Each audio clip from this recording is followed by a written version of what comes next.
नमस्कार. मी भाऊ तोरसेकर. तुम्ही बघत आहात प्रतिपक्ष. मित्रांनो, मी तरुण असताना तरी एक शब्दावली किंवा उक्ती खूप प्रसिद्ध होतं. करून गेलं गाव आणि बाबूरावाचं नाव.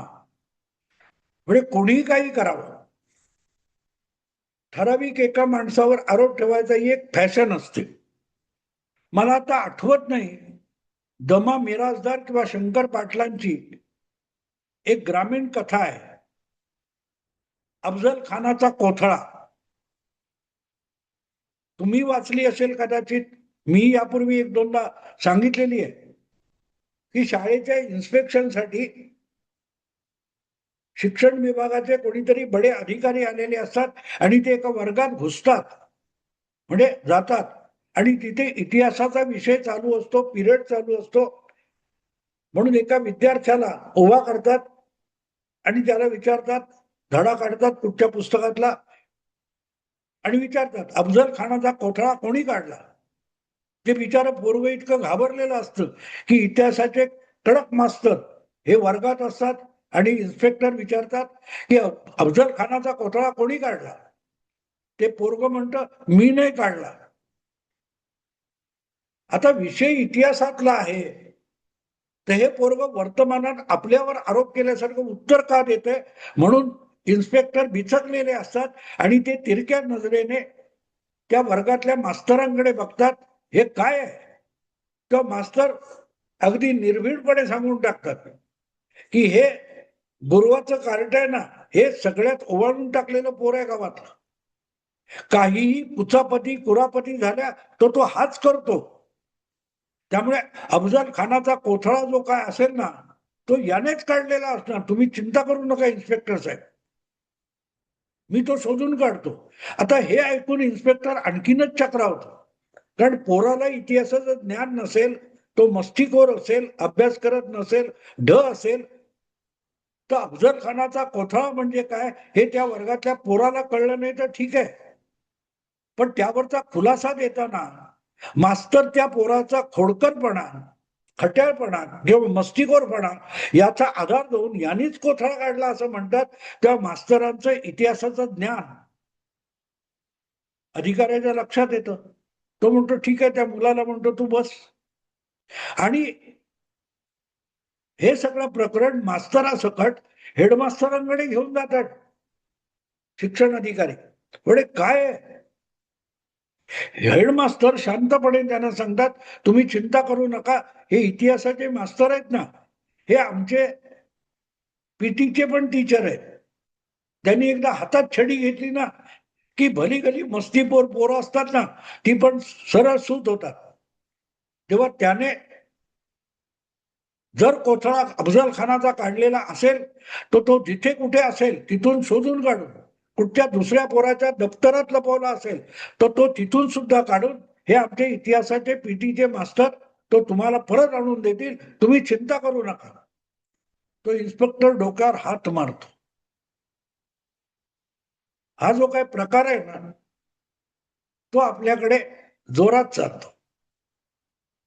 म्हणजे कशाचं काय आहे की नाही हे न बघता त्याच्यावर भाष्य करणं जे असतं त्याला म्हणतात अफजल खानाचा कोथळा.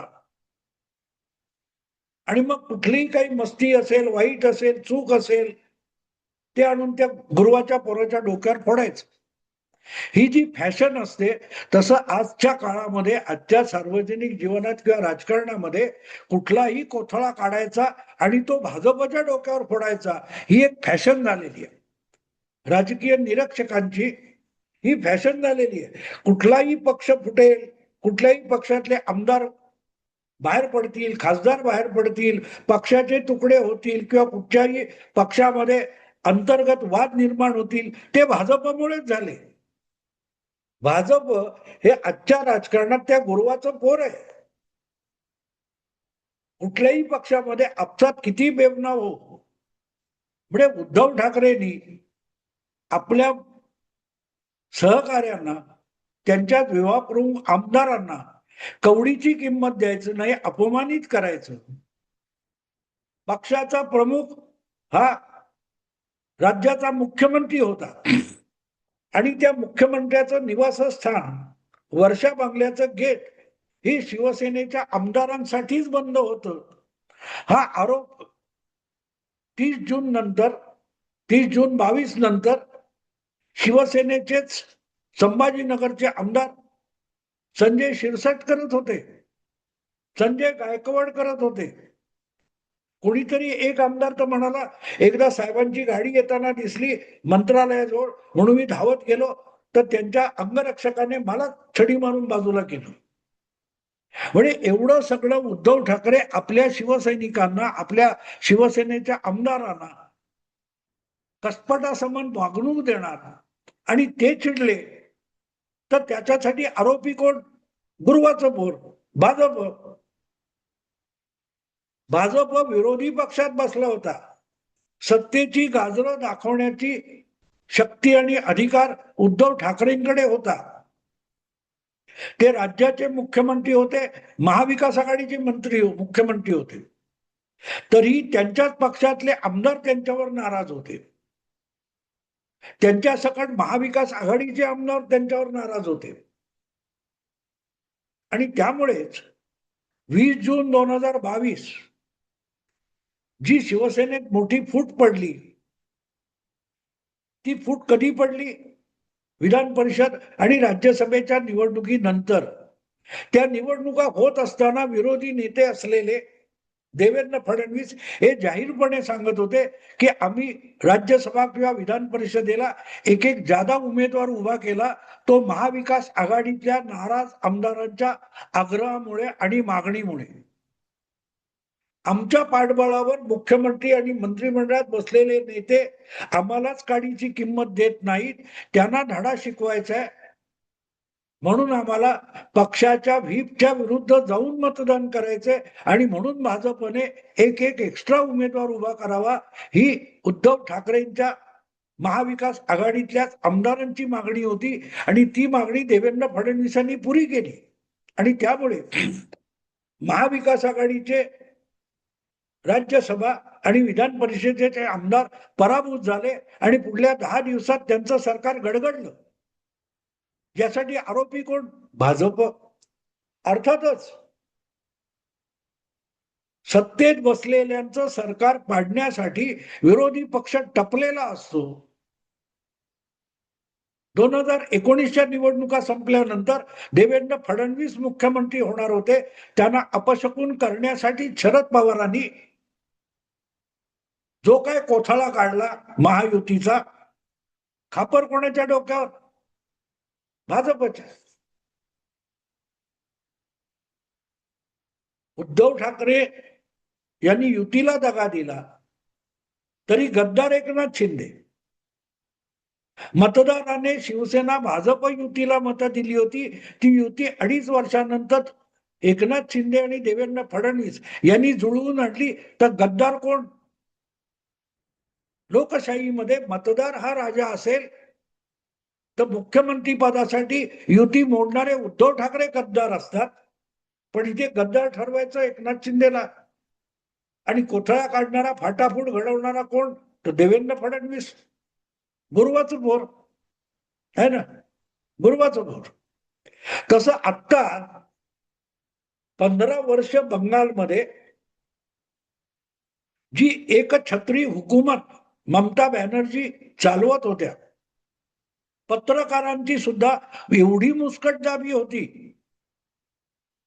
की पत्रकारांसमोर, कॅमेऱ्यासमोर, माईक समोर रस्त्यावरचा माणूस तोंड उघडून बोलायला हिम्मत करत नव्हता. बोलायचं तर ममता दिदीचं कौतुक करायचं. ममता दिदीच्या विरुद्ध चकार शब्द बोललात, कुठला ना कुठला आरोप ठेवून तुम्हाला आत टाकणार. तुमच्या घरातल्या महिलेवर बलात्कार होऊ शकतो, तुमच्या घरात कोणाची तरी मर्डर होऊ शकते. दहशत किती होती, दहशत किती होती. आणि ती दहशत सामान्य जनतेला होती, विरोधी पक्षाला होती. एवढंच नाही, मोदी सरकार, भाजप सत्तेचा गैरवापर करतं, हे सगळं मीडियातून आपण ऐकत होतो ना रोजच्या रोज. पण या मीडियातल्या एकाही महाभागाला हे सांगता आलं नाही की आयपॅकच्या कार्यालयावर ममता दिदी व्यक्तिगत पातळीवर गेल्या असताना कोलकात्याचा पोलीस कमिशनर, बंगालचा पोलीस प्रमुख, काय तो डायरेक्टर जनरल पोलीस, क्राईम ब्रँचचा डायरेक्टर जनरल पोलीस, हे ममताचे खासगी नोकर होते का? मग ममता त्यांना घेऊन आयपॅकच्या कार्यालयात ती फाईल आणायला का गेल्या होत्या? तो सत्तेचा गैरवापर नव्हता.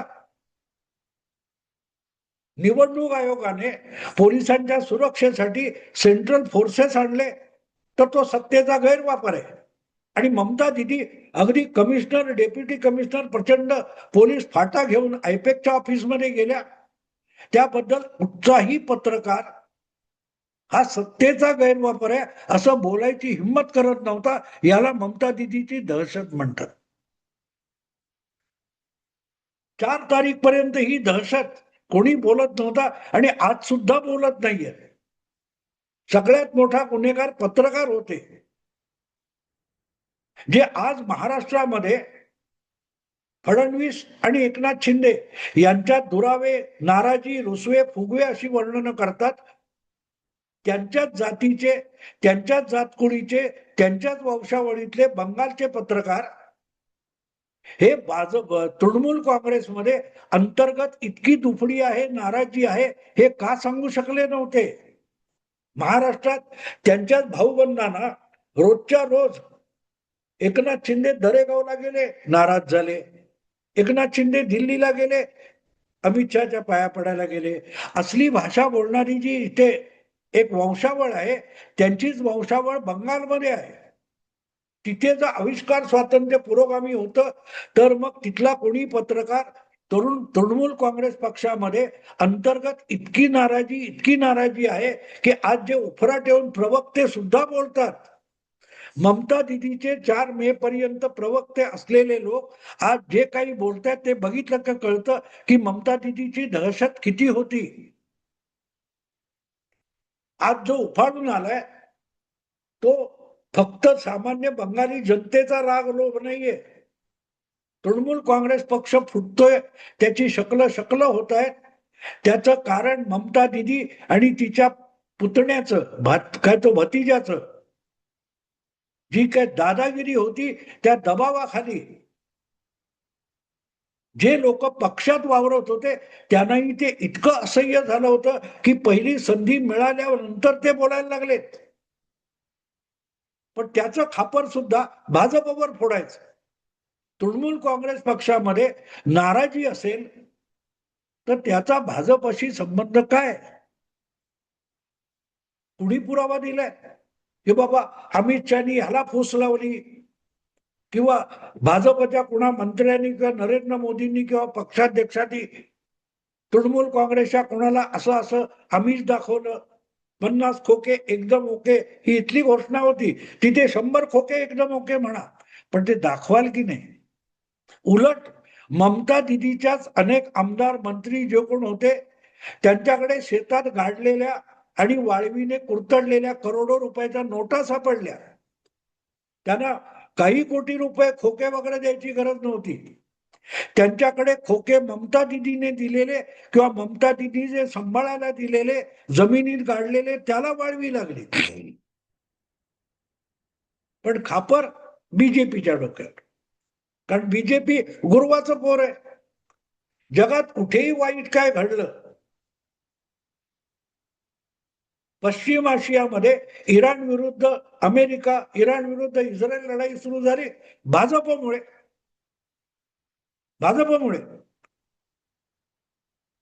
अफजल खानाचा कोठळा कोणी काढला? गुरुवाचं पोर. तेव्हा बोलाची कढीनी बोलाचा भात हे रोजच्या रोज आपण ऐकतोय की कसं भाजपने तृणमूल काँग्रेसचे तुकडे तुकडे करून टाकले. अरे त्याच्यासाठी काहीतरी एक द्याल की नाही? त्या भूपेंद्र यादव या भाजपच्या मंत्र्याच्या बंगल्यावर, शासकीय बंगल्यावर तृणमूलचे खासदार जाऊन बसले तर त्याने काय करायचं? धक्के मारून बाहेर काढायचं? नाही नाही, माझ्याकडे येऊ नका असं म्हणायचं का?